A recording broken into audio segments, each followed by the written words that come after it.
Aujourd'hui, je découvre pour vous l'Antarctique. Suivez-moi.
Je reviens tout juste de mon voyage de croisière d'1 mois et l'un des arrêts que l'on a pu faire, c'est d'aller en Antarctique. En fait, nous avons passé 4 magnifiques journées afin de découvrir une infime partie de ce continent mystérieux majestueux et encore si peu exploré. L'Antarctique, c'est immense. C'est environ 14 millions de kilomètres carrés. En fait, c'est plus gros que l'Europe. C'est vraiment le continent le plus froid, le plus sec et le plus venteux du monde. Les températures, ça ressemble à quoi? Eh bien, en été, et oui, en Antarctique, ils ont un été, l'été austral, et la température peut joue environ entre -2 jusqu'à 8 degrés. Et en hiver, c'est là que ça peut se dégrader rapidement. Eh bien, ça peut tomber jusqu'à -60 en hiver.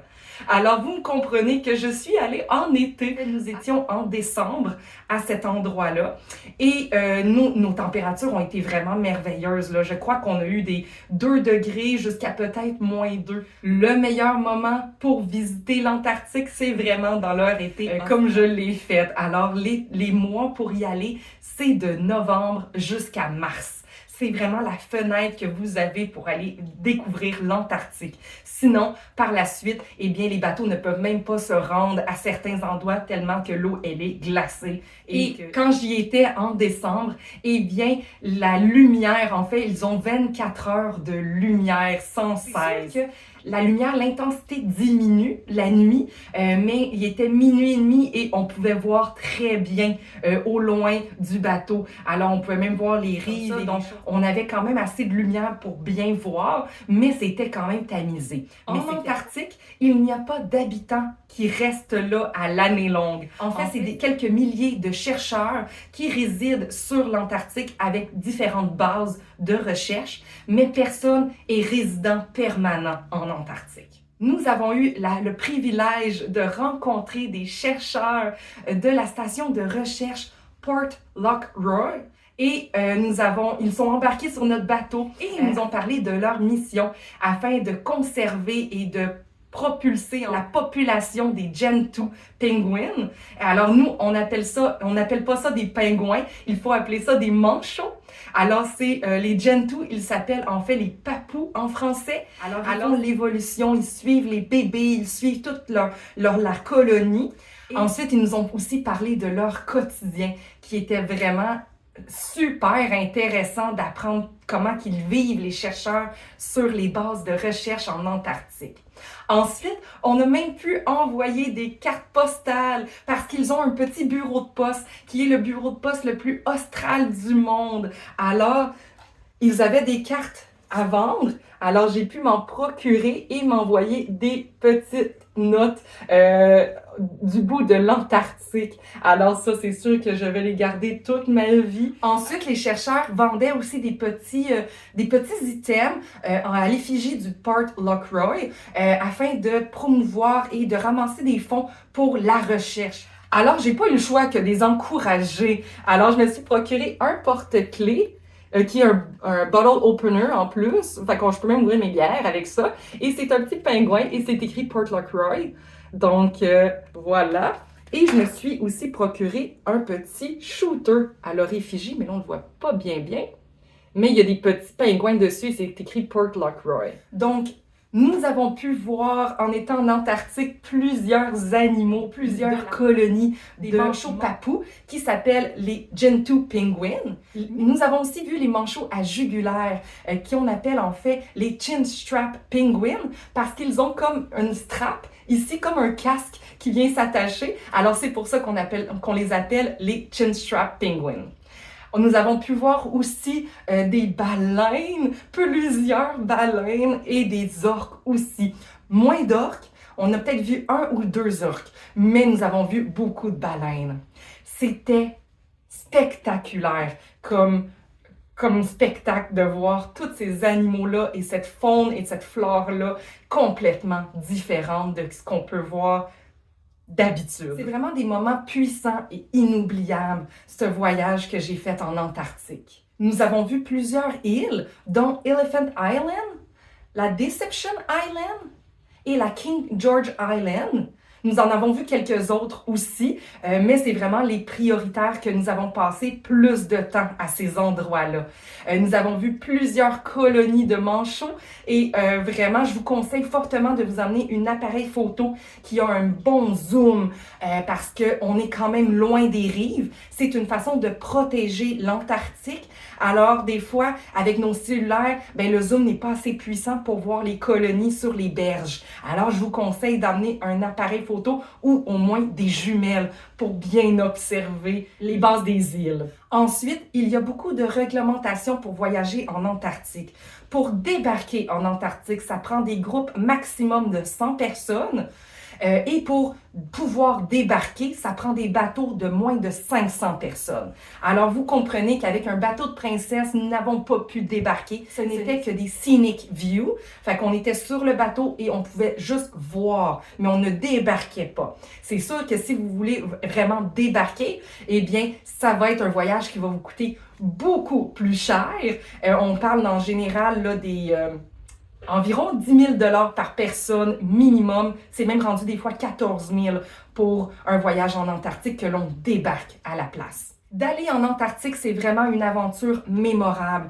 Vous allez vous en souvenir toute votre vie. C'est quelque chose qu'on n'a pas tendance à voir du tout. Et en fait, on était 0,06% de la population mondiale à pouvoir voir l'Antarctique une fois dans notre vie. Alors, nous sommes des privilégiés, les gens qui ont vu l'Antarctique. C'est vraiment quelque chose d'inimaginable. On est dans cette atmosphère-là et on en a des frissons.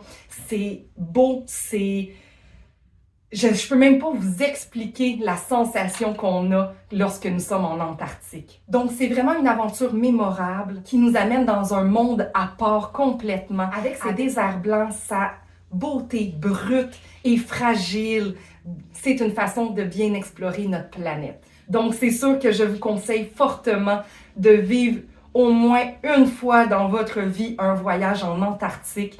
C'était une expérience formidable, inoubliable et vraiment qui va vous donner des frissons à chaque moment que vous allez ouvrir vos yeux sur ce décor enchanteur. De plus, lorsqu'on est allé au Chili et à Ushuaia, c'est là qu'on peut se procurer des souvenirs de l'Antarctique. Parce que si on débarque pas en Antarctique, ben on peut rien acheter et ce n'est pas partout que vous pouvez acheter quelque chose en Antarctique. J'ai été chanceuse avec les gens de Port Lockroy que j'ai pu acheter quelques items, mais les autres items, si vous en voulez, c'est vraiment avant de votre traversée vers l'Antarctique. Alors, je me suis procuré ce truc écrit Antarctique dessus, que je me suis procuré au Chili, et je me suis procuré ceci au Chili aussi, qui est la map de l'Antarctique pour mettre sur mon buffet, pour représenter ce continent-là. Je ne peux pas demander mieux de cette trouvaille-là, elle est magnifique. Et à Ushuaia, je me suis aussi procuré ce petit porte-clés avec les pingouins, puis c'est écrit Antarctica. Et je me suis procuré ces deux magnettes-là pour mettre sur ma carte du monde, donc la map de l'Antarctique et le manchot empereur, qui est le Emperor Penguin. J'en ai pas vu en Antarctique, mais c'est vraiment là qu'il se retrouve. Mais vous allez pouvoir en voir une dans une autre île que je vais vous présenter la prochaine capsule. Et à Ushuaia, je me suis trouvé ma petite casquette de l'Antarctique. Et voici une image que ma maman m'a achetée sur le bateau de princesse qui représente l'Antarctique. Alors, c'est pas mal les souvenirs que je me suis ramenés de l'Antarctique et ce magnifique chandail que je me suis procuré en Argentine à Ushuaia. Alors, c'est vraiment la map aussi de l'Antarctique. Alors, c'est pas mal tout pour ma capsule cette semaine. On se retrouve la semaine prochaine avec une prochaine capsule. Bye bye!